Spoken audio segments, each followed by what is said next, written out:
مشتراوي عدت آخبا نابس مرام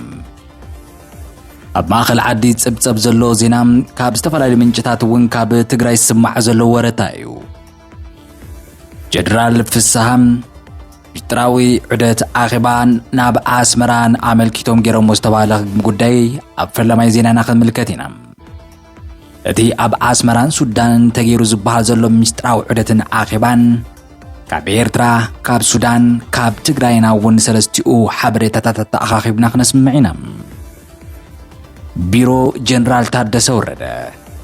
أبز قربا أوان بمأخل عدين استسأبت أبا زينام ترير ملسيه بومرلو زيبلنا يويتبولو زبل مجلس أون كنسمعنا ودب سمرات بايته جيتات شوردا عتحبا بارنت اتقصل زدلا بوليتكا ودب سمرات أبزي سومنزي مستمسرتت حدش بارت ولدو تقراي استملكتم انتاي الرخبهم زم كلتا ودب بوليتكا بارتي استملكتون كال زينا نايو سعنيحتكم مسناتنا فرم قصل كله كاباس مرا زنقل حدش وفري أبلعلي إثيوبيا جميرولو ازي كال حدش دحر ساعات لو ما عن تستسمع زينا نايو قبتن إثيوبيان أبا هاجري نقونت إيخون نخوينات فتس أمبوتا يبلنن كتبل سومال فليت ألم بريزيدنت سومال حسن شيخ محمد أب مريت هاجري زركبو سراويت إثيوبيا خون قبتي ناب قونت إن خاطو زخلو العدل لن هاجري سومال ون بفتس أميت فقدن كبلو تزاري بوملو زي نجنرالات إثيوبيان نمنجستي 4 كيلوون روفتاوي قرب عرفت زهابي مسل بزرزركن ملكتو منا سلامتانا ببزلخم ويبصحكم كبرات سمعتي تملكتناتنا فرم زي ناتنا فرم دمص خليو لايك غيركم كتجمرو شير سبسكرايب بمقبار كم توترو بيتسب تخونوا نعدمكم سناي مكتتال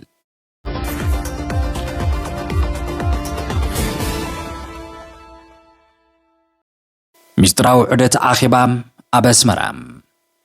كم حبريتها لعلاو ميديام حلافي بيرو تسطتا غزيو من محدار تقراي جنرال فسها خدانوم فسها مانجوس أبزا على فورحي نحسنا بإيرتران سودانن بمشتركة بستوقعزوم زقلت حبريتها من جرخيبا خبليس أبتسيبو زولو الزين حدثمون زاكل استخايد عدت ونك أند علامو نتوم أب سودان زركبو أسوار زعتقو حيلتات مستوم أب تقراي زلو نمر رخاب بإيرترا بلوز خيد متحلال في كوريدر نمخفات من بارو بتحبريتها يتقوم ناتنا فرم ازي زينازي اتقربلو وانا علامان مخنياتون ازي زينازي حبريتا شوليخو كابزوت معالتي ويون سمون جيرو كواتخونم كابزو ملكتو اكال ملسي كساب حجي ايتو هابن ناتنا فرم ون زملكتو اكال حاتيتام ملسي بنصرون سلازي رخبت اتي حبريتا جن بحميتن بيلا بيلون حزبي خيد دناجر بقلت اتترخبو تساميعو زبحال زلو منشي نمقرابينا نقداد أبزعودة زي ميجر جنرال فسها زقبر ووسان الركباتو ون أب إيرترا مس بريزيدنت سياسة فوركي تقلال لا إيتو ماجر شوم سراويت إيرترا جنرال فيليبوس سفح ميت كمستقبره زي لعلاو زي تسامي ميديا بزرزري تسبسب بتوسخي أب إيرترا مس دركب مرحتي خالقوت عطقات قجلتاتو ون كمستراخبهم اتحبريتا يقلز الله أب سودان نستملكتم مسعاد زازي آرمي 7 تبايل زفلت سراويت مسعازستي جنرالتن كالوت أبالاتن تراخبهم كمستمايتون مسلعلوت وتادراوين حالفت سراوي السودان والركبات كم زنبر يحبر الله زعودات زي خبز قبر لعلحام مشتسمون زقبر وكوان تخونم زيوم محدار تقراي بزعبا زي زهابو وقعو مجلسي ويون مبرهاري كساب حجيلن بنصارو بريزيدنت غزياو محدار تግራይ جنرال تادس ورده بوغن تግራይ نخالق زور كينات زغبر زلو مدلاو كم زيله دغيموم كغلص يم سمع جنرال تادسم ابز حلف قربا معالتي مثل علوت حلفت كوميشن سدتنياتات ودب حبرات هاجرات ابز نورم صانيحتون منغست فيدرال نطورنت تدالو لخم يلو يخسنالو نحنا جن سلامينا قوريصنا تلاعيلنا زلنا كبلو مغلاصوم ذكريو تنتنت بوليتيكا دما جنرال تادس ورده بزي اغلالصوم نتي اب تግራይ ዘሎ حيلي نمكلخال اتخوينات المجمار زغبر زلو مدلاو دما بحزب تግራይ تقبالነት كم زيبلو بمغلاص اتحالفنت منغست فيدرال كم زلو نمغبار زعلمه يو زبل زي كم زيلون دهالو دمام بيرو كوميونيكيشن تግራይ بريزيدنت ታደሰ ወረደ መንግስት ፌደራል ንኻልእ ኩናት ይዳለሎ ኢሎም ተባሂሉ ዝተዘርግሐ ዜና ፈጽሙ ሓሶት ከም ዝኾነን መሰረት ዘይብሉ ከም ዝኾነውን አጠንቂቆሎም ቢሮ ጉዳያት ኮሚኒኬሽን ግዚያዊ ምምሕዳር ትግራይ ፕሬዝደንት ጀነራል ታደሰ ወረደ መንግስት ፌደራል ንኻልእ ዙር ኩናት ይዳለሎ ክብሉ ገሊጾም ብዝብል በጋዜጣ አዲስ አድማስን ካልኦት ማዕከናት ዜናትን ዝተዘርግሐ ሓበሬታ ፈጽሙ ሓቂ ኣይኮነን ህዝብን ምድንጋር ዝተሰርሐ ምዃኑ ብትሪ ዘፍለጥ እዚ መግለጽ እዚ ጋዜጣ አዲስ አድማስ ብዕለት 14 መስከረም 2018 ኣብ ናይ ፌስቡክ ገጹ ፕሬዝደንት ታደሰ ወረደ ምስ ሓላፊት ትካል ስደተኛታት ዓለም IOM ኣብ ኢትዮጵያ ወይዘሮ አቢባቲ ወይን ኣብ ዝነበሮ ምርክብ እቲ ኣብ ላዕሊ ዝተገለጸ ኣገላልጻ ከም ተዛረቡን ነዚ ሓበሬታ እዚ ድማ ቢሮ ኮሚኒኬሽን ትግራይ ከም ምንጪ ጸብጻብ ብምጥቃስ ዘርግሖ ዝዝከር እዩ እዚ ዜና እዚ ሓሶት ምዃኑ ድማ ሕዚ ተረጋጊጹ ኣሎ ቢሮ ኮሚኒኬሽን ትግራይ ነዚ ጉዳይ ብዝምልከት ኣብ ዝሃቦ መብርሂም ፕሬዝደንት ጀነራል ታደሰ ወረደ ኣብቲ ምስ ሓላፊት IOM ዝገበርዎ ፍርያታዊ ዝኾነ ጻንሒት ብዛዕባ ድሕንነት ሰብኣዊ ሓገዝን ተመዛበልቲ እምበር ነቲ መንግስቲ ፌደራል ንኹናት ይዳለሎ ዝብል ሓሳብ ፈጺሞም ከም ዘይልዕሉን ከም ዘይተዛረቡን ብትሪ የረጋግጽ እቲ ርክብ ኣብ ምትሕግጋዝን ቀጻሊ ሰላምን ዘደበ ኢሎም ቢሮ ጉዳያት ኮሚኒኬሽን ትግራይ ብወገኑ ነዚ ዝተባህለ ሓበሬታ ዝሓዘለ ዝኾነ ይኹን ዓይነት ጸብጻብ ወይ እውን ዜና ከም ዘየዳለወን ከም ዘየውፅአን የንጽር ስለዝኾነ እቲ ንቢሮና ከም ምንጭ ዝተቐሰ ሓበሬታ ናይ አዲስ አድማስ ፍጹም ሓሶት ናይ ባዕሎም ፈጠራ ክብል እውን ምላሽ ሂቡ ዘሎ እዚ ኣብ ህዝብና ናብ ሰላምን ልምዓትን ክሰጋገር ኣብ ዝድለየሉ ወሳኒ እዋን ከምዚ ዓይነት ህዝቢ ዘሸብር ኣብ መንጎ ህዝብን መንግስትን ዘይምትእምማን ንምፍጣር ዝዓለመም ናይ ሓሶት ወረ ምዝርጋሕ ካብ ጋዜጠኝነት ስነ ምግባር ዝወፀ ኣዝዩ ሓደገኛ ተግባር እዩ ኢሉ ኣሎ ስለዝኾነ ጋዜጣ አዲስ አድማስ ነዚ ሓሶት ዜና ዝተቐባበልዎ ካልኦት ማዕከናት ዜናን ካብ ዝሓላፍነት ዝጎደሉ ተግባር ብህፁፅ ክቁጠቡ ነዚ ዝተፈጠረ ጌጋ ድማ ብዝግባእ መግለፂ መስተኻኸሊ ክህብሉ ቢሮ ጉዳያት ኮሚኒኬሽን ትግራይ ብትሪ የጥንቅቕ ጻውዒቱን ይቐርብ ይብል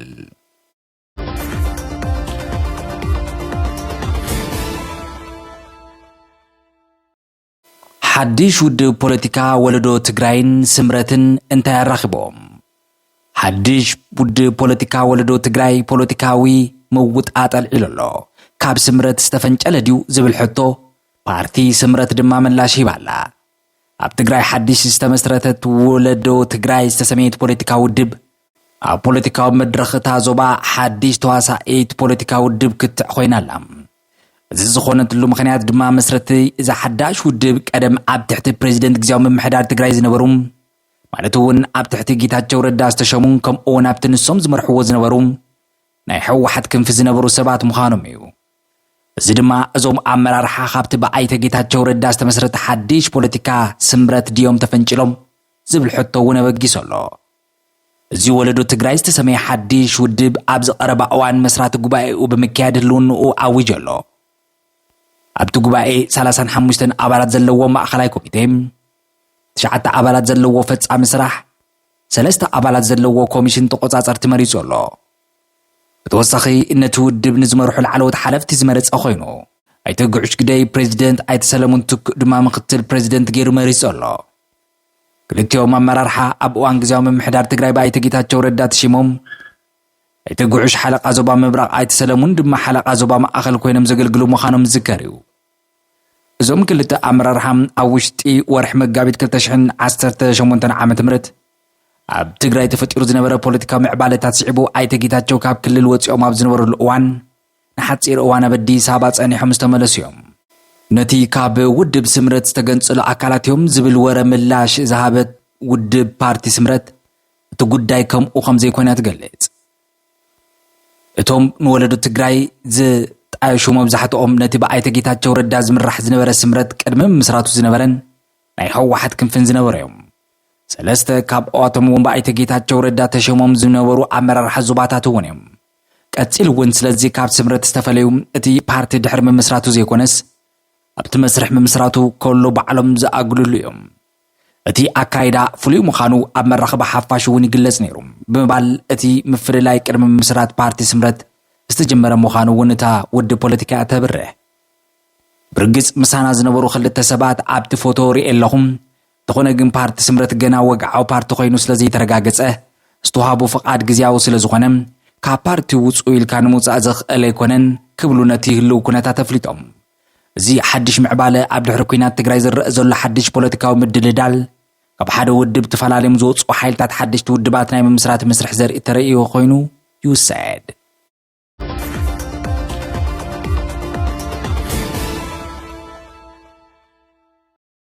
ካብ ኤርትራ ኣስመራ ዝነቐለ ሓድሽ ወፍሪ ኣብ ልዕሊ ኢትዮጵያ ንዋና ቤት ጽሕፈት ሕብረት ኣፍሪቃ ካብ ኣዲስ ኣበባ ንምውፃእ ዝጠልብ ምንቅስቓስ ተጀሚሩ ኣሎ ዋና ቤት ጽሕፈት ሕብረት ኣፍሪቃ ካብታ ንነዊሕ ዓመታት ታሪኻዊት መናገሻ ዝኾነት ኣዲስ ኣበባ ናብ ካልእ ሃገር ንኽግዕዝ ዝጠልብ ሓድሽ ወፍሪ ኣብ ማሕበራዊ መራኸብታት ብሰፊሑ ይዘዋወር ኣሎ እዚ ብኢንተርኔት ዝካየድ ዘሎ ናይ ፊርማ ምትእኽኻብ ወፍሪ ብቐንዱ ኣብ ኤርትራውያን ተጠባቕነት ደገፍቲ መንግስትን ከም ዝተበገሰ ዝንገረሉ ኮይኑ ኣብ መንጎ ደገፍትን ተቃወምትን እዚ ሓሳብ ሓያል ክትዓላዓዒል ኣሎ እዚ ምንቅስቓስ እዚ እቲ ብዓለማዊ ናይ ፊርማ ምትእኽኻብ መድረኽ ዝኾነ change.org ዝተጀመረ ኮይኑ ክሳብ ሕጂ ልዕሊ 8,000 ፊርማታት ከም ዝተኣከበ ሓበሬታ ይርድእ ኣበገስቲ እዚ ወፍሪ ከም ዝገልጽዎ ሕብረት ኣፍሪቃ በዲስ ኣበባ ምህላው ውሽጣዊ ጉዳያት ኢትዮጵያ ተኣታታዊ ገብሮን ንናጻ ስርሒት ዕንቅፋት ይፈጥረሉን ዝብል ድማ መርትዑ ይቐርብ ይኹን እምበር ብዙሓት ታሪኽን ፖለቲካውን ኣፍሪቃ ዝፈልጡ ወገናት ድማ ነዚ ሓሳብ እዚ ብትሪ ይቃወምዎን ሆርን ሪቪው ዝተባሃለ መርበብ ሓበሬታ ኣብ ዘውፅኦ ትንታነ እዚ ወፍሪ ኣብ ስሑት መረዳእታ ታሪኻዊ ዕሽነትን ዝተመስረተ ምዃኑ ይገልጽ መርበብ ሓበሬታ ሆርን ሪቪው ኣብ ትንታንኡ ከም ዝኽብል የንጽር ኣዲስ ኣበባ ንሕብረት ኣፍሪቃ ዝተመረፀትሉ ምኽንያት ኢትዮጵያ ኣብ ኣፍሪቃ በይና ብምግዛእቲ ዘይተተሓዘት ናጽነት ኩለን ሃገራት ኣፍሪቃ ድማ ከም መዕንደሪትን ተባራዒትን ደጋፊት ብምዃና እዩ ስለዚ ዋና ቤት ጽሕፈት ካብ ኣዲስ ኣበባ ምውፅኡ ነቲ ታሪኻዊ መንፈሳውን መሰረት ፓን ኣፍሪካኒዝም ምፍራስ ማለት እዩ መቕጻል ኢትዮጵያ ካብ 1950ታት ሒዛ ንሓድነት ኣፍሪቃ ክትፅዕር ፀንሐት ሃገር እያ ኣብ ግንቦት 1955 ዓመተ ምህረት 32 ነፃ ሃገራት ኣፍሪቃ ኣብ ኣዲስ ኣበባ ተኣኪበን ነቲ ድርጅት ሓድነት ኣፍሪቃ መስሪተኖ ዕላማታት ድርጅት ድማ ነተን ዝተረፋ ሃገራት ካብ መግዛእቲ ሓራር ምውፃእን ንዘርኣዊ መግዛእቲ ንምቅላስን ነይሩ እዚ ድማ ተዓዊት እዩ ቀዳማይ ሚኒስትር መለስ ዜናዊ ምስ ጉዳይ ዝተታሒዙ ሽሞም ዝለዓል ነበር ቀዳማይ ሚኒስትር ኢትዮጵያ እዚ ሓሳብ እዚ ብ2004 ብሊብያ ተላዒሉ ኣብ ዝነበረሉ እዋን ቀዳማይ ሚኒስትር መለስ ዜናዊ ኣዲስ ኣበባ ጥራይ ዘይኮነስ ፖለቲካውን መንፈሳውን ርእሰ ከተማ ኣፍሪቃ ዋና ቤት ጽሕፈት ካብ ዝምግዓዝ ንባዕሉ ነቲ መሰረት ሕብረትና ኣብ ሕቶ ምልክት ዘእትዩ ክብሉ ዝሃብዎ መልሲ ለምውን ከም መርትዑ ይጥቀስ ኣዲስ ኣበባ ንግዳዊ ጽልዋታት ኣፍ ደገ ትኸፍተላ ዝብል ክሲ መሰረተ ቢስ ኮይኑ እዚ ፀገም እዚ ግን ኣብ ኩለን ሃገራት ኣፍሪቃ ዝረአ እምበር ናይ ሓንቲ ከተማ ሕቶ ኣይኮነን በእንጻሩ ታሪኽ ናጽነት ኢትዮጵያ ንግዳማዊ ጽልዋን ምምካት ዝሓየለ መሰረት ህዝቢ እዩ ይብል እዚ ንዋና ቤት ጽሕፈት ሕብረት ኣፍሪቃ ናይ ምግዓዝ ወፍሪ ኣብ መንጎ ሓድሽ ፖለቲካዊ ኣጀንዳ ነባር ታሪኻዊ ሓቅታት ዝካየድ ዘሎ ፍሕፍሕ እውን እዩ ብዙሓት ወገናት ከም ዝገልጽዎ ኣዲስ ኣበባ ንሓድነት ኣፍሪቃ ዘለዋ ተምሳሌታዊ ትርጉም ዓሚቕ ብምዃኑ እዚ ጻውዒት ዕውት ክኸውን ከም ዘይኽእል እምነቶም ይገልጹ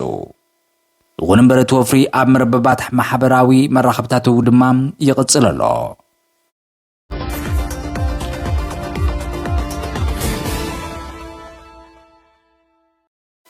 ኣብ መወዳእታ ሶማል መድረኽ ውክልና ኩናት ኣይትኸውንን እያ ክትብል ብፕሬዚደንት ሓሰን ሼክ መሓመድ ኣፍሊጣ ፕሬዚደንት ሶማል ሓሰን ሼክ መሓመድ ኣብ መሬት ሃገሮም ዝርከቡ ሰራዊት ኢትዮጵያ ግብፂ ናብ ጎንፂ ክትኣቱ ዝኽእለሉ ዝኾነ ይኹን ምኽንያት ከም ዘየለ ብምግላጽ ሶማል ኣደራዕ ውክልና ኩናት ከም ዘይትኸውን ብትረጋጊጻ ዞም መራሒ ምስ ቴሌቪዥን ቢቢሲ ፎክስ ኦን ኣፍሪቃ ኣብ ዝገበርዎ ሰፊሕ ቃለ መሕትት ኣብ መንጎ ዘን ክልተ ሃገራት ኣብ መሬት ሶማል ዝካየድ ዝኾነ ይኹን ኩናት ከም ዘየሉ መንግስቶም ነዚ ፈጺሙ ከም ዘይፈቅድ ብንጹር ሓቢሮም እዚ መግለጺ ኣብ መንጎ ኢትዮጵያን ግብፅን ብሰንኪ ህንፀት ግድብ ህዳሴ ዘለዎ ወጥሪ እንዳተፈለጠ ክልቴን ሃገራት ኣብ ሶማል ሰራዊተን ማዓስከረን ዘስዕቦ ስግኣት ንምዝራግ ዝዓለመ እዩ ፕሬዝደንት ሓሰን ሼኽ እቲ ዝበሃል ዘሎ ስግኣት መሰረት ኣልቦ ዝገበሮ ሓደ ዓቢ ባይታዊ ጂኦግራፊያውን ሓቂ ኣሎ ይብሉ ንሱ ድማ እቲ ኣብ ሶማል ዝርከብ ሰራዊት ኢትዮጵያ ግብፂ ብኣማኢት ኪሎሜትራት ዝተፈላለዩ ርሕቀት ኣብ ዝርከብ ቦታታት ምዕስካር እዩ ክልቴን ሃገራት ክዋጋኣ ዝደልያ እንተኮይነን ኣብ መሬተን ክዋጋእ ይኽእላ እየን ዝበሉ ፕሬዝደንት ሓሰን ኣብ ሶማል ግን እቲ ሰራዊተን ዝዓስከረሉ ቦታ ኣዝዩ ዝረሓቕ ስለ ዝኾነ ንጎንፂ ዘቃልዕ ዕድል የለን ክብሉ ወሲኾም ገሊፆም ኣለዉ ቀፂሎም ግብፂ ንኢትዮጵያ ከተሽግር እትደልየሉ ምክንያት ኣይረኣየንን ኢትዮጵያ እውን ነቲ ኣብ ሶማል ዝርከብ ሰላም ኣኽባሪ ሓይሊ ግብፂ ክተፀግም እትደልየሉ ምክንያት እውን የለን ክብሉ ርእይቶም ሂቦም ኣለዉ ሶማል መሬታ ኣድራዕ ኩናት ካልኦት ኩናት ክትኸውን ከም ዘይትፈቅድ ድማ ብትረ ጠንቂቖም ፕሬዝደንት ሓሰን ሼኽ ሃገሮም ንኣስታት 3 ዓመታት ብዘይ ዕረፍቲ ኩናት ከም ዝሰልቸወትን ተወሳኺ ሓድሽ ኩናት ከም ዘይትደልን ኣስሚሮምሉ ናይ ገዛእ ርእስና ፀገማት ኣለውና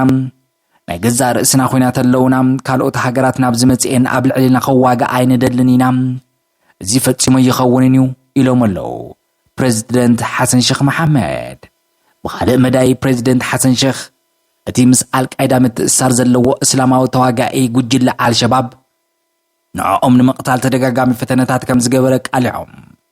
ኣልሸባብ ኣብ ዝሓለፉ 2 ዓመታት ጥራይ ኣብ ሞቃዲሾን ኣብ ግንባራት ኩናት 5 ግዜ ፈተነ ቅትለት ከም ዝፈጸመሎምን እቲ ናይ መወዳእታ ፈተነ ኣብ መጋቢት ዝሓለፈ ዓመት ከም ዝነበረ እውን ቢቢሲ ገሊፆም ይኹን እምበር እዚ ጉጅለ ንፕሬዝደንት ንምቕታል ዘይተዓወተሉ ፈተነታት እንዳገበረ ክንሱም እናደኸመ ይመጽእ ከም ዘሎ እዮም ዝገልጹ ብዙሓት ከተማታትን ከባብታትን ካብ ኣልሸባብ ሓራ ወፅአን ዝበሉ ፕሬዝደንት እቲ ጉጅለ ሕጂ እውን ገለ ገጠራት ከባብታት ኣብ ትሕቲ ቁፅፅሩ ከም ዘለዎ ኣይሓቡን ብዝሓለፈ እዋን ክወዳደር ከሎ ኣልሸባብ ኣዝዩ ደኺሙ ዝበሉ ፕሬዝደንት ምንጭ ገንዘብ እቲ ጉጅለ ንምንጻፍ ብዙሓት ሒሳባት ባንኪ መስመራት ዝውውር ገንዘብ ሞባይልን ዓፂና ኣለና ክብሉ ሓቢሮም ኣለዉ ባርከስ ክቡራት ሰማዕቲ ተመልከትና ትናፈረም ንሎሚ ዝሓዝናዮ መዋናዊ ዝርዝር ዜናታትና ዞም ሰማዕኹም ይመስሉ ነይሮም ቀጻሊ ብኻልእ ሓዲስ ዜና መሊስና ክሳብ ንራኸብ ክሳብ ሻቦ ሰላም